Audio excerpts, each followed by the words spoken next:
Está entrando no ar pela Rádio Universidade 800 AM o programa T-Move, Temas Emergentes em Movimento. O que te move? Boa noite.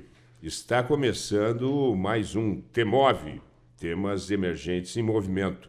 Boa noite. Eu sou a Maria Aparecida Zolim, pedagoga da Coordenadoria de Tecnologia Educacional da UFSM, e junto com o professor Clayton Hillig apresentaremos o programa de hoje aqui nos estúdios da Rádio Universidade 800 AM.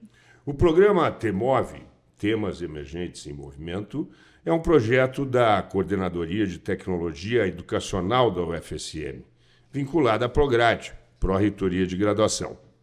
Proporcionamos aqui um espaço de conversas e troca de ideias, através de entrevistas com os palestrantes dos temas emergentes e outros convidados. Hoje a nossa conversa é com a educadora Esther Grossi. Esther Grossi nasceu em Santa Maria, no dia 24 de abril de 1936, na rua Silva Jardim, nona filha de Adolfo Pilar da Silva e de Alice Moraes Xavier. O mais importante desse dia é que seu pai ficou maravilhado com seu nascimento, encantado pelo fato de ser pai de mais uma menina, a quarta, depois de Célia, de Maria e de Alice. Esse acolhimento representou para Esther a garantia de um enorme lugar na existência desse mundo, que, segundo ela, até hoje ilumina seu olhar, mesmo seu pai tendo falecido em 1941, no dia 6 de janeiro, ela ainda não tendo 5 anos. Estudou com muito orgulho na escola Olavo Bilac, até o primeiro ano do curso científico. Os 2 últimos anos desse curso fez no Colégio Manuel Ribas, recém-criado. Como em Santa Maria não havia ainda curso universitário de matemática, ela o realizou na PUC de Porto Alegre, quando conheceu Sérgio Pila Grossi, com quem se casou e teve 4 filhos. Em 1964, ingressou no ensino público do estado do Rio Grande do Sul, como professora do Colégio Pio XII, em Porto Alegre, depois de ter se atualizado a respeito do ensino de matemática em cursos sobre a matemática moderna, com Oswaldo San Giorgi. Pioneirando com ousadia, aplicou em classes experimentais do Colégio Pio XII novidades da matemática moderna, o que a levou ao Instituto de Educação General Flores da Cunha, como convidada a formar professoras nesse novo rumo do ensino de matemática. Em outubro de 1968, ela foi a Paris, especializar-se em didática da matemática.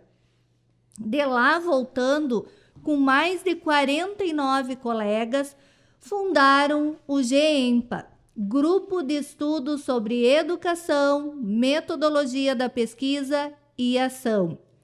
10 anos depois, ela voltou a Paris, onde, após 5 anos de preparação de sua tese, doutorou-se em Psicologia Cognitiva, sob a orientação científica de Gerard Vergnaud, o eminente elaborador da teoria dos campos conceituais. De volta ao Brasil, sempre pesquisando com colegas do GEMPA, foi secretária de Educação de Porto Alegre, na gestão de Olívio Dutra. 2 anos depois, eleita deputado federal, exerceu seu mandato por 8 anos. Nesse período, atuou na formulação da Lei de Diretrizes e Bases da Educação, foi a autora do Fundef, dentre outros projetos, foi responsável pela Lei 10.639 de 2003, que inclui no currículo oficial dos estabelecimentos de ensino básico da rede pública e privada a obrigatoriedade do estudo da temática História e Cultura Afro-Brasileira. E também foi autora da Lei das Bibliotecas Escolares, como presidente da Comissão de Educação daquela Câmara. Aconselhada sabiamente por sua filha, a antropóloga Miriam Grossi não voltou a se candidatar para a Câmara dos Deputados, a fim de aproveitar sua sólida formação como especialista sobre aprendizagem, tão necessária ao ensino do Brasil e do mundo. Face às imensas e profundas lacunas na alfabetização, o GEMPA, comprometido com a melhoria das aprendizagens de alunos de escolas públicas de classes populares, voltou-se prioritariamente para projetos de alfabetização. Professora Esther, seja muito bem-vinda. Muito bem-vinda, professora. Eu me sinto bem-vinda de estar dando uma entrevista para a minha cidade, a cidade onde eu nasci, onde eu cresci muito feliz, cresci muito bem, né? Então, sem dúvida, a professora é um grande orgulho para a nossa cidade também. De retribuir, né? Vamos lá. Professora Esther, nós temos uma pergunta que fazemos a todos os nossos entrevistados. É o que dá título ao nosso programa. Então, professora Esther, o que te move? Eu diria que duas coisas me movem. Uma é a minha família, né? Desde pequena, como meu pai, ele era um paizão, né? Eu dizia que era um pai maternal, ele que negociava com a minha mãe para que ela engravidasse. Eu, desde pequena, a minha mãe conta que eu só brincava sempre que eu tinha filho. Eu era capaz de pegar um canzil que a gente enfia assim, na canga, né, do boi, e botava um paninho em volta e deitava na minha cama como se fosse um bebê, né? Um dia ela estava contando, já estava grandinha, que eu sempre sonhava de ter filhos. E eu, já grandinha, reiterei que continuava querendo isso. Então, para mim, ter filhos era uma coisa essencial. Eu tive 4 filhos mas a segunda coisa que me move é o que eu acabei me especializando, que são as ciências do aprender, né? Como é que a gente aprende e, portanto, como é que a gente se ensina. E isso absolutamente me fascina. Por exemplo, terça-feira que vem eu começo um curso, né? Esse programa já terá vai ser apresentado depois desse dia que eu estou me referindo. Um curso que se chama Alfabetizando com muita ciência e com carinho, e que já tem uma centena de inscritos, né, de todo o Brasil e da Colômbia. Enquanto eu preparo o curso, eu também aprendo, e eu me sinto muitíssimo feliz, né? Então, é isso que me leva a sonhar com viver 115 anos, porque eu sei que a estrutura que eu construí de pensamento, ela ainda é pouco conhecida. Tanto que agora vamos fundar uma fundação Esther Pilar Grossi para justamente consolidar e até socializar muitas das elaborações. Claro que em absoluto, eu fiz sozinha. Eu participo de uma escola de pensamento internacional e, particularmente, a pessoa que foi meu diretor de estudos, o Gerard, ele era a pessoa que conhecia, que faleceu a 6 de junho do ano passado. Ele era a pessoa que mais entendia de como se aprende, e com ideias absolutamente revolucionárias, maravilhosas. Então, lógico, eu sou uma apaixonada por isso, mas, ao mesmo tempo, uma apaixonada pela minha família, né? Professora Esther, a senhora está com 86 anos. E eu gostaria que a senhora contasse um pouquinho dessa sua trajetória como educadora. nesses 86 anos? É interessante o seguinte, eu quando estava no Olavo Bilac, né, e estava no curso científico, eu tinha, era meu professor de química, um médico, né, doutor Sevi Vieiro, né, e eu penso que eu gostei da química porque por trás tinha esse médico, né? Então eu queria estudar medicina, mas eu tinha um namorado, era um colega da mesma série do científico, e ele, naqueles idos tempos, me disse que era uma pena, mas que a medicina não era própria para mulheres, né? Mas a dona Maria Roth, por exemplo, que eu falei que antes, que estávamos conversando, que era diretora, ela me via como uma professora, né? E ela dizia, Esther, tu tem que ser professora, tu tens tudo para ser professora. Eu dizia, não, vou ser médica, não vou ser médica. Mas aí esse namorado me dissuadiu de ser médica, e aí então eu escolhi que eu ia estudar química, né? Mas eu vim para Porto Alegre e, ao invés de fazer vestibular só para química, eu fiz vestibular de química na Universidade Federal e fiz vestibular para matemática na Universidade, na PUC, né?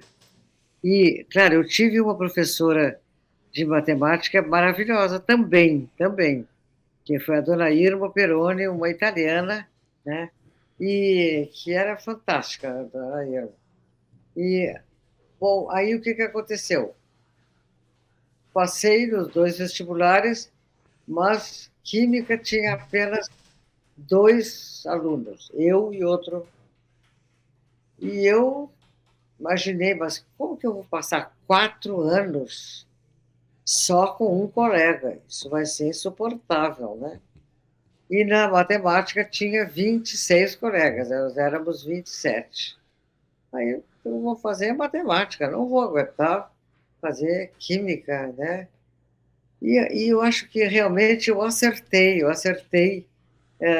ao tomar essa decisão, porque realmente a matemática é uma ciência esplêndida, maravilhosa, né? E, e aí, então, enquanto estava estudando, que pertencia à Juventude Universitária Católica, conheci o Sérgio. E namoramos, noivamos e casamos enquanto eu estava estudando. E ele já era médico. E aí, o nosso contrato de casamento é que eu ia ter um monte de filhos e que eu ia ficar cuidando das crianças em casa e que ele dava conta de sustentar a família. Mas eu tive 2 filhos e não engravidava mais.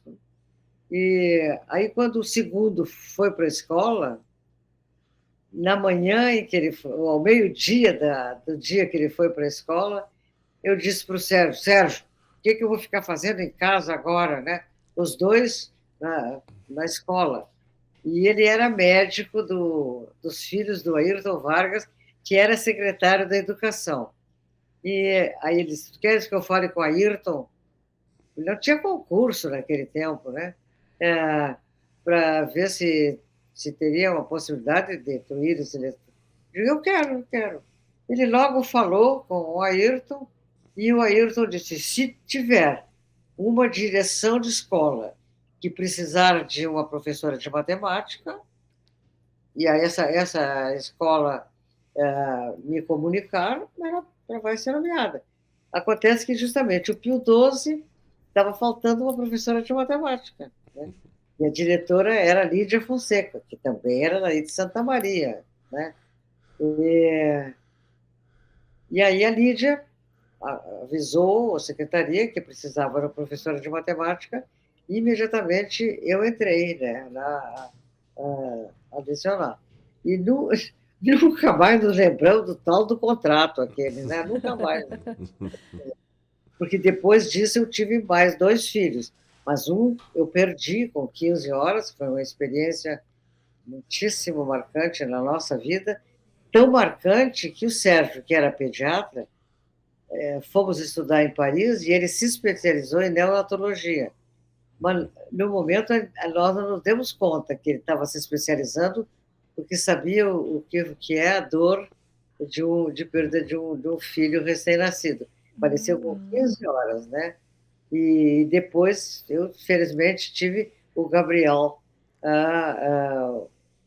2 anos depois desse falecimento.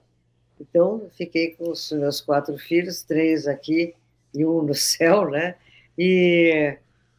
Mas aí, vê bem, quando o Gabriel nasceu, a minha sogra, que era uma mulher fantástica, quando eu estava grávida, ele disse, bem, eu agora vou parar de trabalhar, porque eu vou cuidar do nenê, né, que vai nascer. Ela disse, não, não, Esther, não faz isso, deixa que eu cuido, né? Então, eu trabalhava só de manhã no Instituto de Educação, e a minha sogra e o meu sogro moravam bem, bem próximo do Instituto. Então, eu levava o Gabriel de manhã para ela, e ela ficava com ele toda manhã. Quando terminava de trabalhar, pegávamos o Gabriel e víamos para casa. E porque ela disse, não, é muito importante que uma mulher trabalhe. Isso que é lindo de saber de uma pessoa que hoje estaria com 100 e tantos anos, né? Se estivesse vivo. Mas então isso aí me estruturou como professora e além disso como uma professora com muita gratuidade, porque eu não fui ser porque era indispensável para a minha sobrevivência. Eu fui porque estava vagal, né? Então, eu tinha o que fazer, e depois a minha sogra sustentou o meu trabalho, mesmo depois de ter mais o Gabriel, e a partir daí, por exemplo, eu fiz o meu doutorado e o mestrado, né, sem ser professora universitária. E quando eu voltei do doutorado, a Universidade Federal do Rio Grande do Sul queria fazer um concurso para que eu entrasse para ser professora da universidade. E como nós já tínhamos fundado o GEMPA, nós chegamos à conclusão que no GEMPA eu poderia exercer com mais eficácia aquilo que eu pretendia, e acho que acertei, né? Então, nunca fui professora universitária. Então, a minha tese, eu levei 5 anos fazendo a tese, porque todas essas, no intervalo, eu fui candidata a vice-presidente do CEPERS, né, do Sindicato dos Professores. E como o Gerard, meu orientador de tese, era um militante, ele conseguiu que a Universidade de Paris me concedesse mais tempo, porque eu, claro, fazendo política, não podia fazer um trabalho de campo como eu fiz em 2 escolas. No 1º de Maio, onde estava a Dona Maria Roth como diretora, e no Cândido Godoy. Eram 4 turmas que eu trabalhei, de 6º, de 7º, de 8º ano do ensino fundamental e 1 ano do ensino médio. E aí, então, ele conseguiu mais um prazo e eu fiz a tese sobre, olha só, sobre o teorema fundamental do livro 7º de Euclides, tá? Que, segundo Piaget, é, digamos, o que pode melhor estruturar o raciocínio de uma pessoa. E tenho a honra de dizer que o Gerard, que orientou mais de 80 teses, dizia que a minha tese foi a vida da vida dele. Foi a tese da vida dele, porque eu realmente fiz porque eu queria aprender. Eu não fiz para ter o título. Eu fiz porque eu queria compreender e não tive todo esse tempo para fazer a tese. E, além disso, eu fiz já como uma profissional, porque eu defendi a minha tese com 45 anos, né? E o GEMPA já estava fundado e a gente... E tem mais uma. O GEMPA já tinha optado por trabalhar com alfabetização. Então, ao mesmo tempo que eu fazia uma tese em matemática, eu trabalhava no GEMPA em alfabetização. Mas como Regine Doadil, uma grande pensadora francesa, diz que a gente aprende melhor num jogo de quadros, não fico fazendo só uma coisa, fazendo duas coisas, né? Eu, depois, o Vasco Prado, como meu grande amigo, nosso artista, fez a capa da minha tese como uma porta entreaberta. Então, ele disse que é porque acabei super me especializando na alfabetização, que é o que eu faço agora, mas a partir da matemática, né? Então, a matemática entreabriu a porta para eu fazer uma super especialização nas ciências do aprender, né? Nos fale um pouco mais sobre o GEMPA, como surgiu, quais são as atividades que estão em andamento hoje, mas principalmente qual é essa trajetória, como surgiu esse grande grupo. O GEMPA é uma criança com 52 anos, né? Ao que se sabe, é a ONG mais antiga do Brasil, né? Mas que guarda uma grande juventude. E aqui que eu queria dizer para vocês uma coisa super importante, que eu vou trabalhar muito nesse curso. O GEMPA é jovem porque ele se renova. Porque o que existe de mais provisório no mundo são os conhecimentos. Por quê? Porque conhecer é compreender a realidade. Como a realidade ela é ampla e complexa, e nós estamos engatinhando na sua compreensão, vejam bem, o surgimento da internet, né, é uma coisa fantástica. E sabe-se Deus o que vem aí pela frente, né? Amanhã vem a 5G aqui para Porto Alegre, né?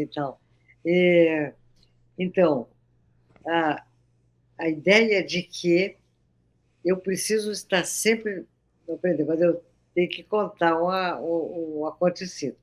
A grande descoberta científica sobre aprendizagem é de que memorizar é diferente de aprender. Memorizar é guardar, né, na cabeça alguma coisa que é apresentada pronta de fora. Então, uma aula expositiva com digamos, uma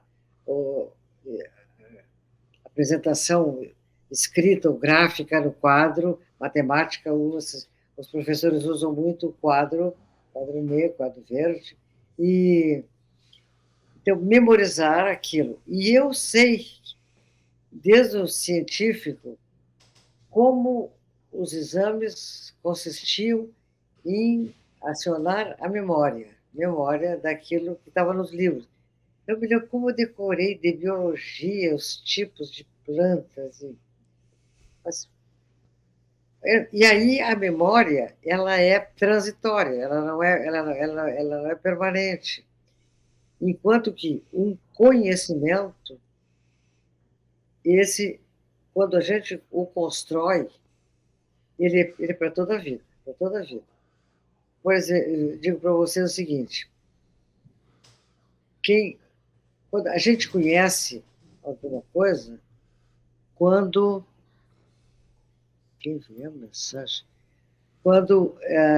a gente adquire uma competência, eu aprendo. Tá?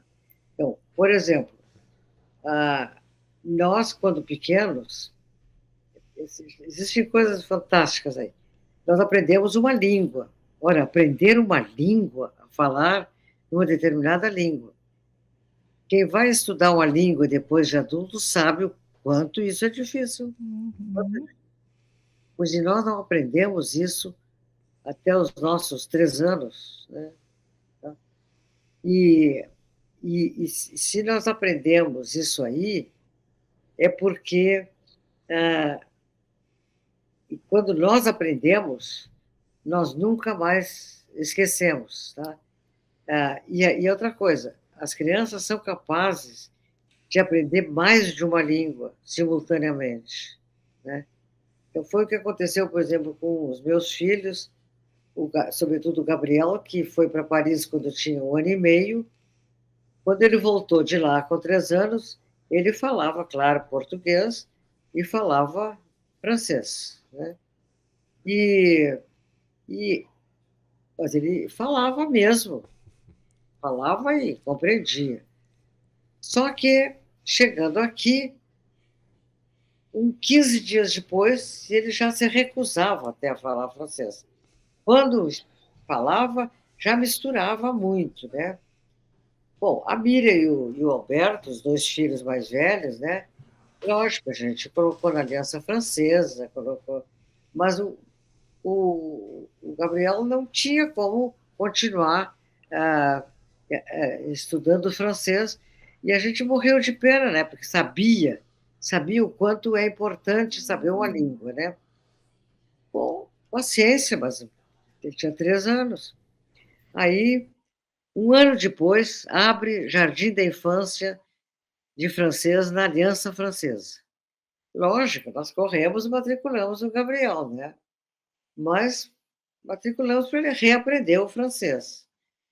E, pasmem, 1 mês depois, que ele tinha aula 2 vezes por semana, a Madame Pettini, que era a professora dele, nos chamou, a mim e ao Sérgio, e disse: olha, eu nunca fui tão boa professora. Esse menino faz 1 mês que esse daqui fala francês. Então, mostrar o que é aprender. Aprender é fechar um esquema, é fechar um sistema. E quando eu fecho esse sistema é para sempre, é para sempre. Ele pode ficar até escondido no inconsciente por um tempo, tá?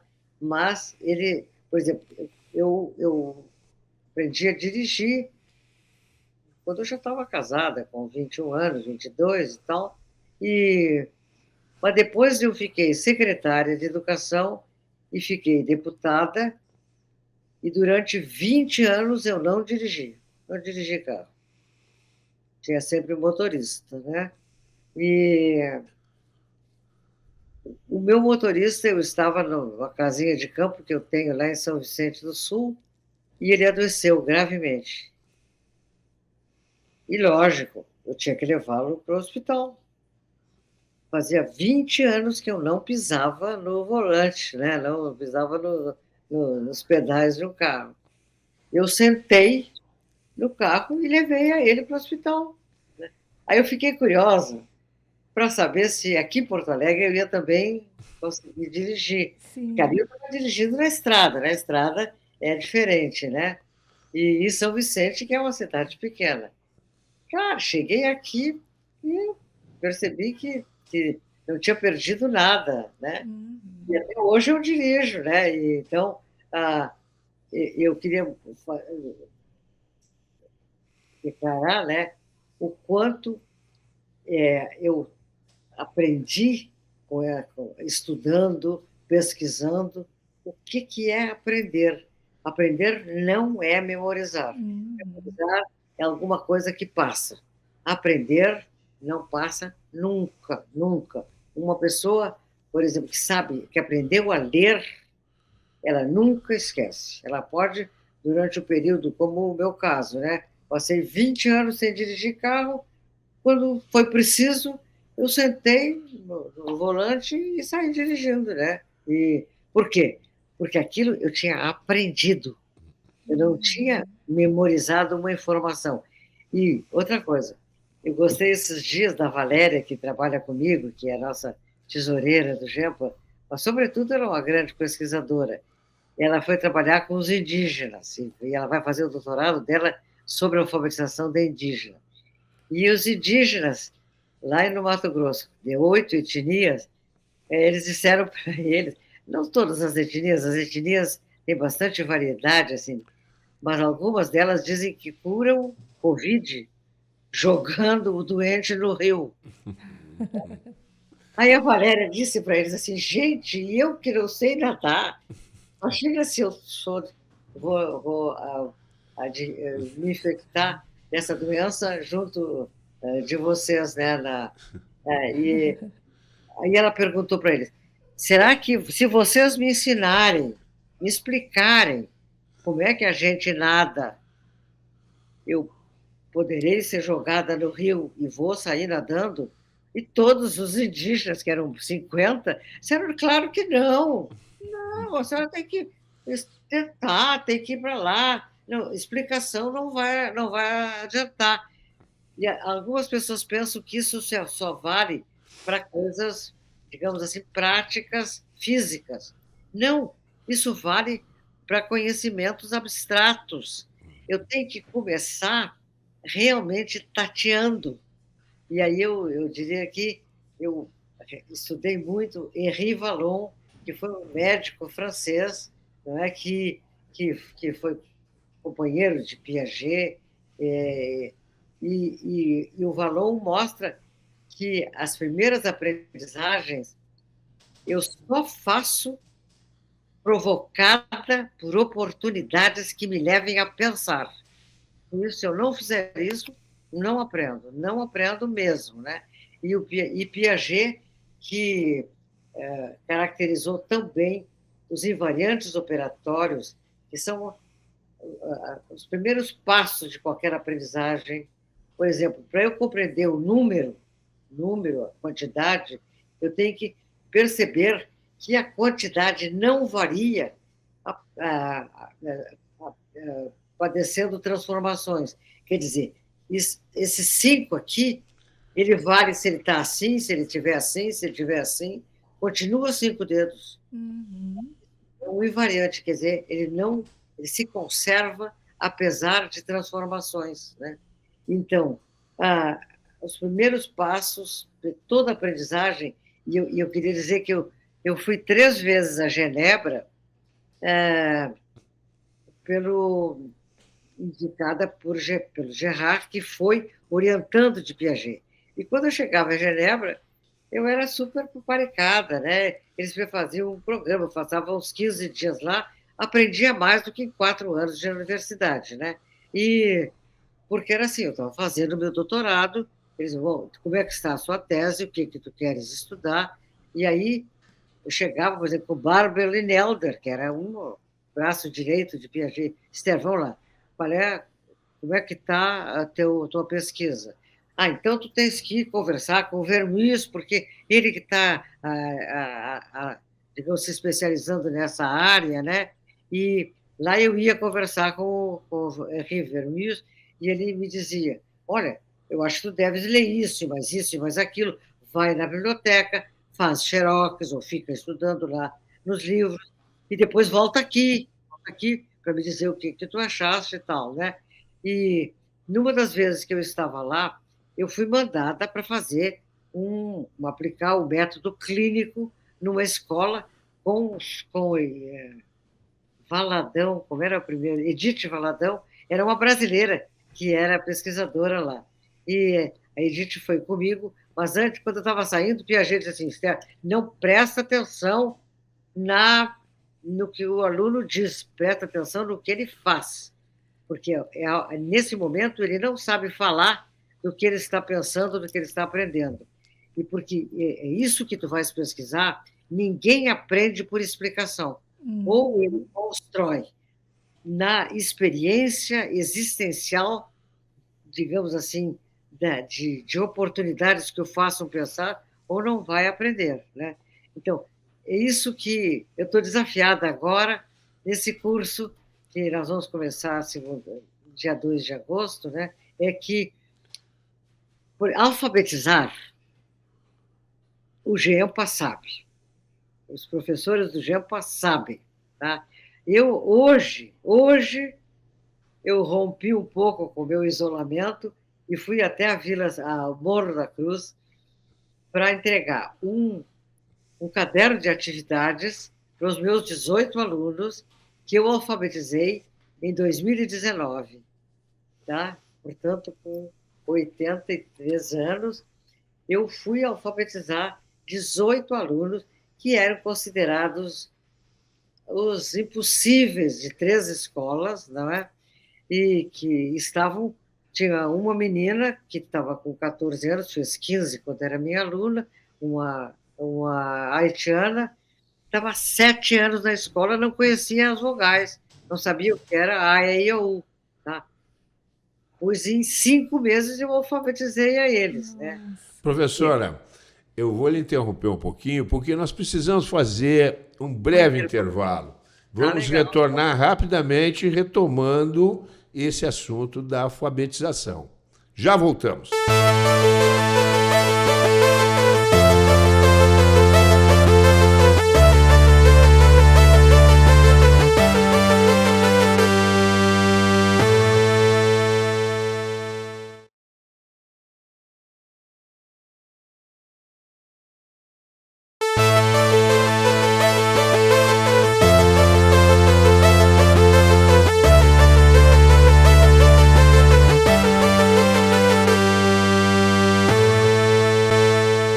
Estamos de volta com o TEMOV.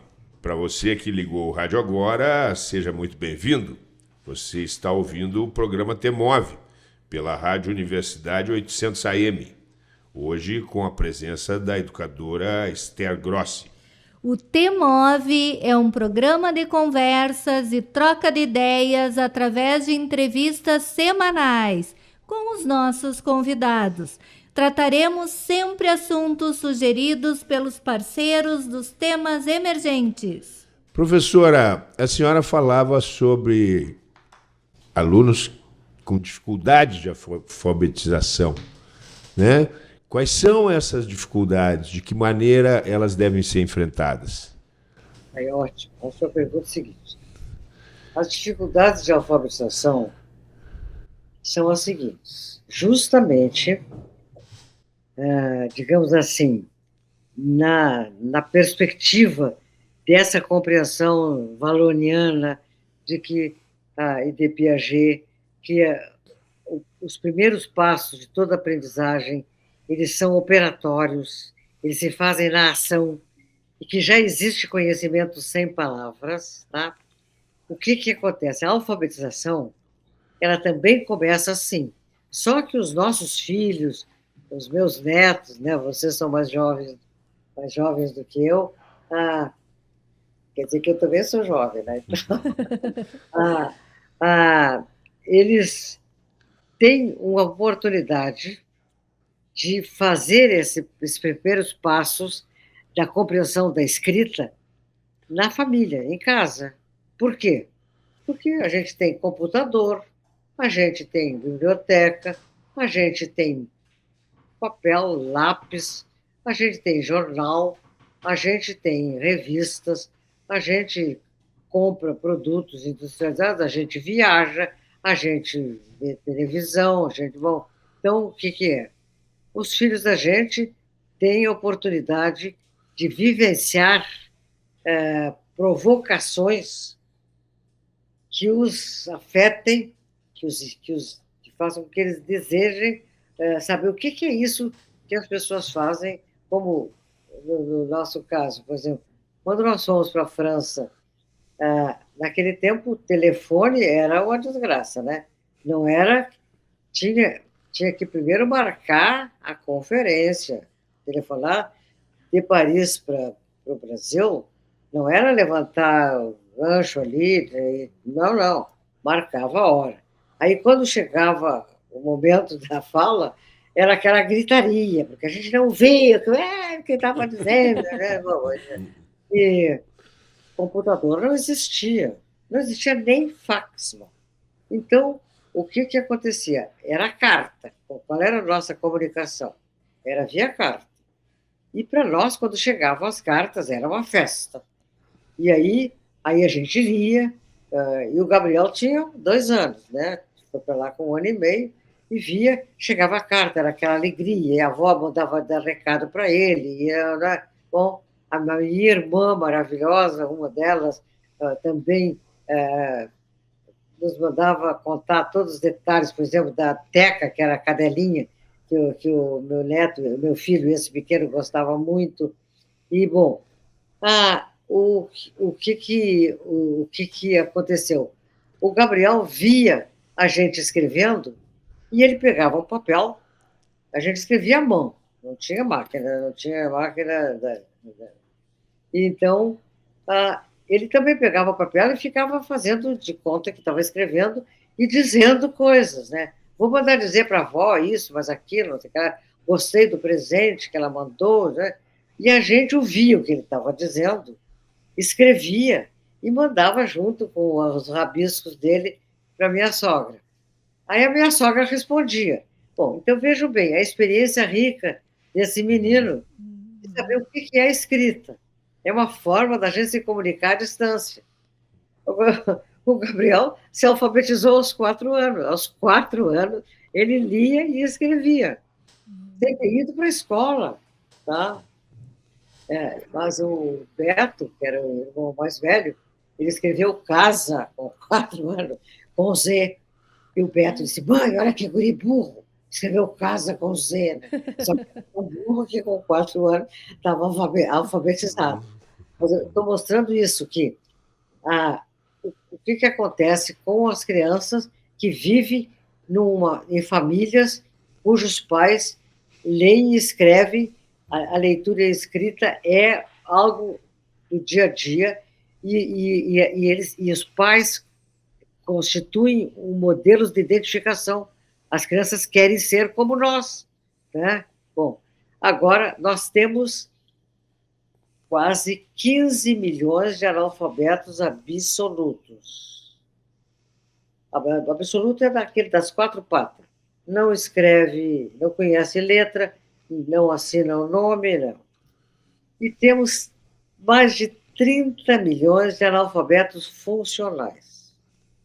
Analfabetos funcionais são aqueles que assinam o nome, né, que conhecem letras, que talvez até identifiquem palavras, mas que são incapazes de preencher uma ficha e de escrever um texto ou de ler um texto com compreensão.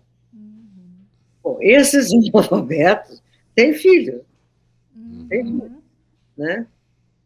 Esses filhos não veem nunca em casa alguém lendo e escrevendo. Sim. Esses filhos vão para a escola.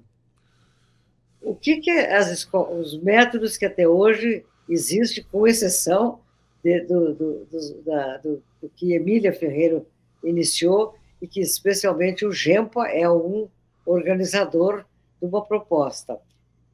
Os métodos tradicionais pensam que os alunos chegam na escola para se alfabetizar como o Gabriel. O Gabriel chegou alfabetizado, né? Não sei se vocês têm filhos, mas qualquer pessoa que eu converse do meio universitário, os filhos com 5 anos já estavam quase alfabetizados. Quando foram para a escola, a gente diz que já estavam no que a Emília Ferreira caracterizou como nível alfabético. Sabiam que havia uma vinculação da fala com a escrita. Mas a primeira vinculação que o sujeito, que a criança, não só criança, adultos também fazem, sobre escrever, é achar que escrever é desenhar e que ler é interpretar imagens. Bom, agora, os filhos dos analfabetos chegam na escola pensando que se escreve com desenho. Nós alfabetizamos uma vez em Porto Alegre 1.000 mulheres. Nossa. Um projeto do governo federal. 200 dessas mulheres adultas, pensavam que se escrevia com desenhos. Tá? Bom, a pessoa, e não adianta até ser adulto, né? Ela interpreta que escrita são imagens. Agora, as pessoas que chegam nessa fase, elas não podem fazer o método fônico, que é o mais utilizado, ou seja, começa-se com A, E, I, O, U,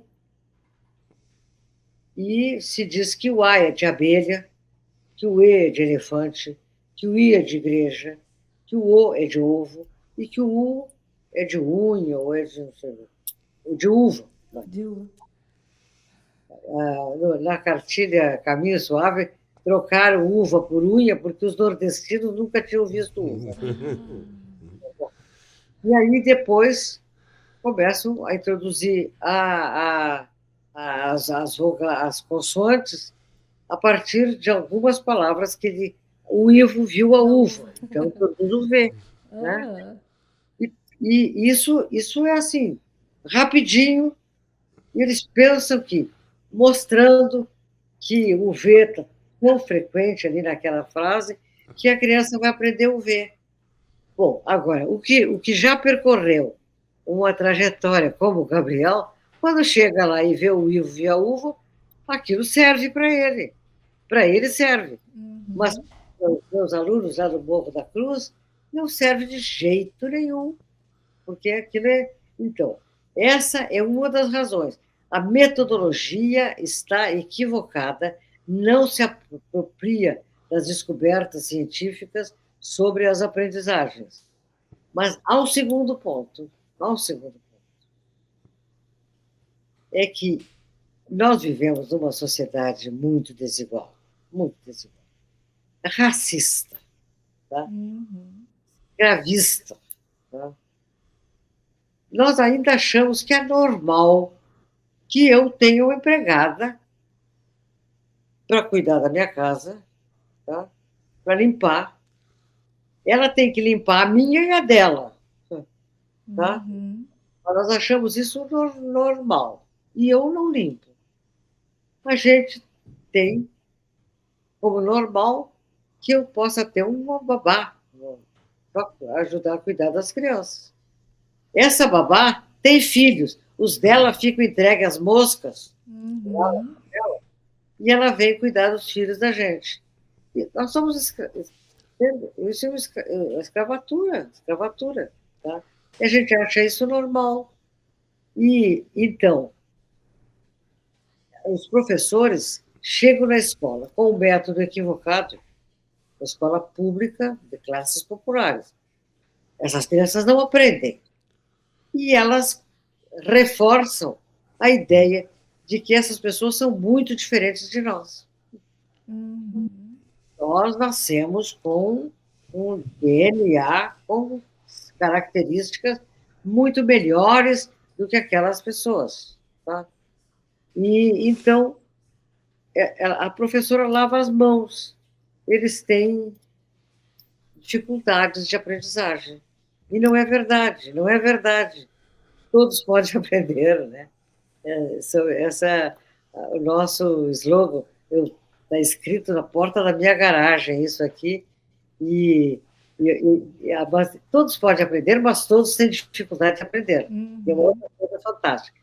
E eu escrevi na minha garagem, todos podem aprender, e depois chamei o André Vezon, é uma obra de arte, Catarina. Não pensa que foi.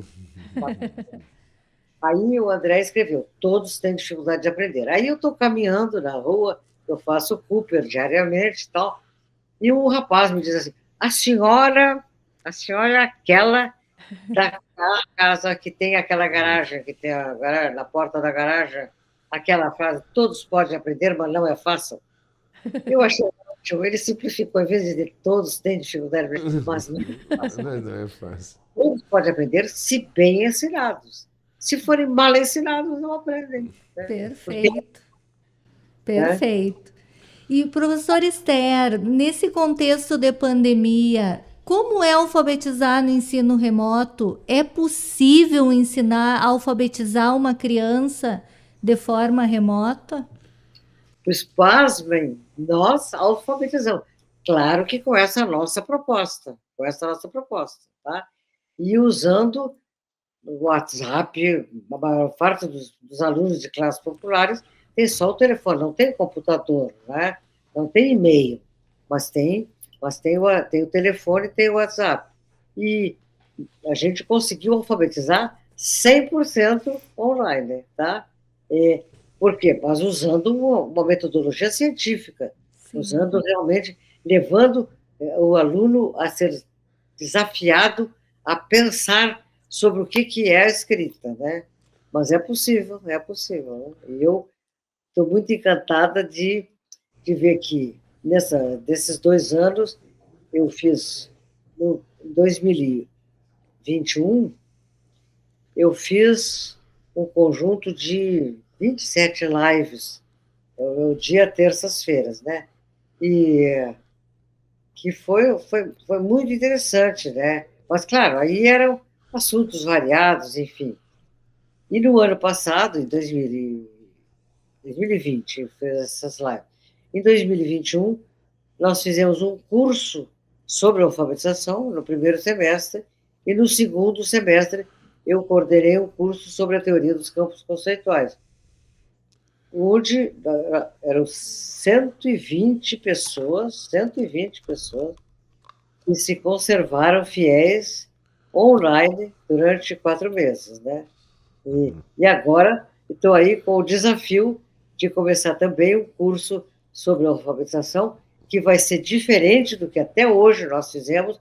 Por quê? Porque eu me dei conta que a gente se equivocou na forma de ensinar os professores.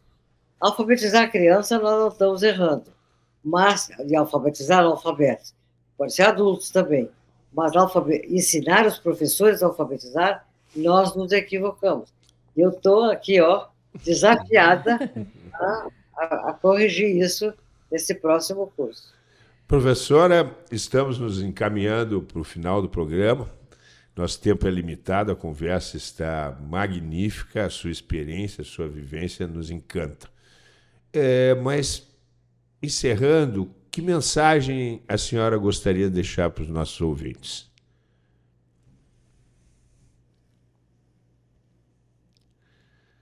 Pensar. Eu acho que a primeira, claro que para mim foi muito intensificada na pandemia, né? Onde morre um amor meu, né? Onde morrem tantas pessoas queridas e tal. Acho que a primeira mensagem que eu digo a quem está vivo: saiba que vai morrer. E que morrer não é uma tragédia, tá? É aquilo que dá sentido a estarmos vivos, tá? E que eu aprendi muito com uma paliativista, médica paliativista, Ana Cláudia Arantes, Quintana Arantes, que escreveu um livro chamado A Morte é o Dia que Vale a Pena Viver. E o segundo livro, que se chama Lindas Histórias de Morrer. E aí ela mostra que nós tivemos oportunidade, eu tive oportunidade de pôr em prática isso, tanto quando morreu meu marido, como quando morreu este meu namorado. É que o que importa nessa hora é que as pessoas sejam amadas. Que a gente demonstre a elas que as ama. Então, mais do que tudo, e fazendo com que elas vivam os seus últimos momentos, não na solidão de uma UTI, mas no calor da sua casa. O meu marido foi velado aqui nessa sala onde eu estou. A funerária nos concedeu que à noite, ele faleceu de tardezinha, e a noite passou aqui. Então, vou ver se eu consigo isso também, né? E outra coisa, eu gostei de saber de que lá em Guaporé, nós estamos fazendo um trabalho lá em Guaporé, que teve uma pessoa que preparou um vídeo para passar no dia que ele tivesse morrido, onde ele perguntava: fulano, tu estás aí? Um amigo estava, né? Eu já conversei com a Rosane Moraes, que é uma estilista, uma artista maravilhosa, que faz vestidos, roupas sem costura, chamado pele... como é que é? Pele... Esqueci o slogan da... Que ela já fizesse a minha mortalha. A mortalha com algumas características, né? Bom, mas eu ainda falta 29 anos para morrer, não é? Sim, muito bem.